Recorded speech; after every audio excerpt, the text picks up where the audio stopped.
নমস্কার বন্ধুরা, আপনারা দেখছেন ভয়েস অফ দ্য পিপল, সঙ্গে আমি তমাল ঘোষ।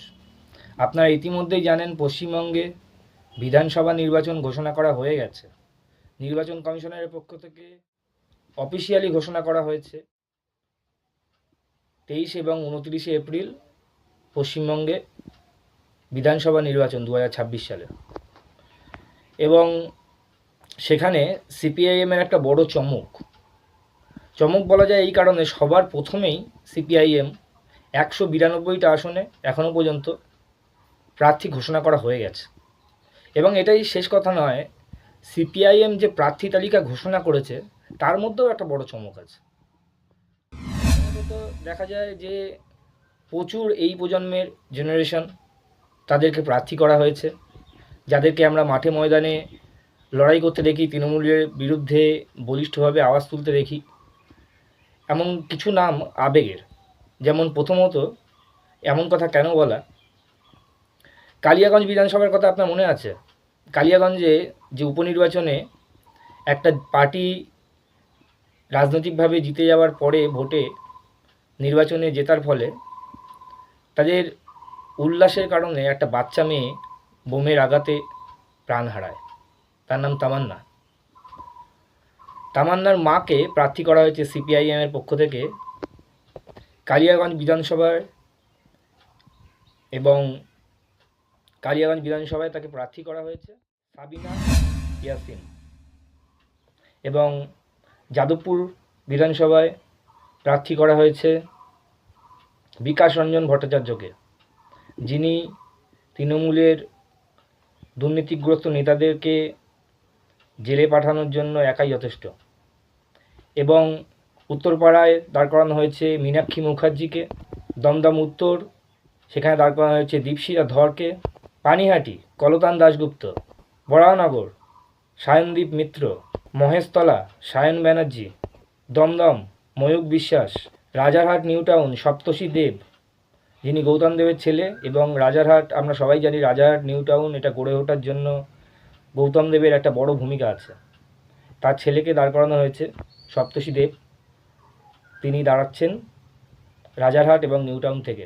খড়গ্রাম ধ্রুবজ্যোতি সাহা, অসংখ্য নাম যাদের বয়স 30 থেকে 40-এর ঘরে, এবং দাপটে নেতা, তৃণমূলের বিরুদ্ধে বিজেপির বিরুদ্ধে চোখে চোখ রেখে লড়াই করা সমস্ত মুখ।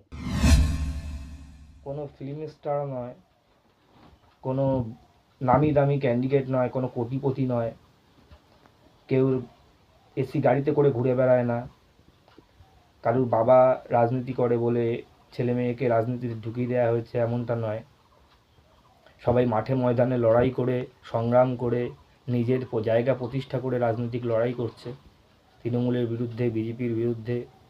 হ্যাঁ, অনেক চেষ্টা করা হয় এদেরকে চুপ করানোর, এদেরকে কিনে নেওয়ার, এদেরকে দমিয়ে দেওয়ার, কিন্তু লড়াই করে যাচ্ছে শেষ পর্যন্ত।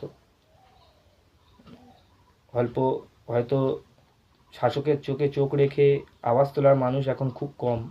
তাদের মধ্যেই এই নামগুলো আমি যে ঘোষণা করলাম, আরও এখন বহু নাম ঘোষণা করতে পারলাম না।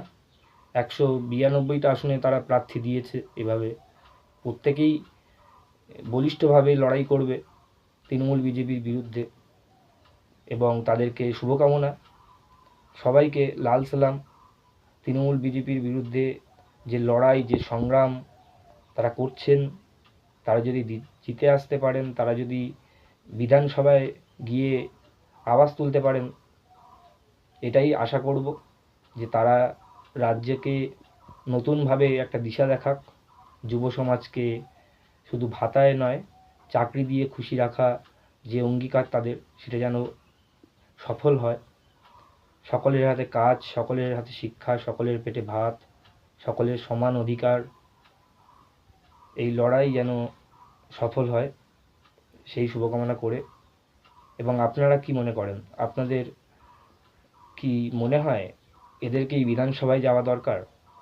এই যে প্রার্থীগুলোর নাম ঘোষণা করলাম এবং না বলা আরও যে নাম আছে, আপনি কি মনে হয় যে সিপিআইএম যে প্রার্থী ঘোষণা করেছে তাদেরকেই আসলে বিধানসভায় যাওয়া উচিত? রাজ্য কি তিলে তিলে ধ্বংস হয়ে যাচ্ছে? এরকম কত কিছু তৃণমূল বিজেপির কিছু নিকৃষ্ট রাজনীতিবিদদের জন্য? আপনার কি মনে হয়? কমেন্টে লিখবেন, এবং ভিডিওটা ভালো লাগলে লাইক, কমেন্ট, শেয়ার এবং সাবস্ক্রাইব করুন। পাশে থাকুন। নমস্কার।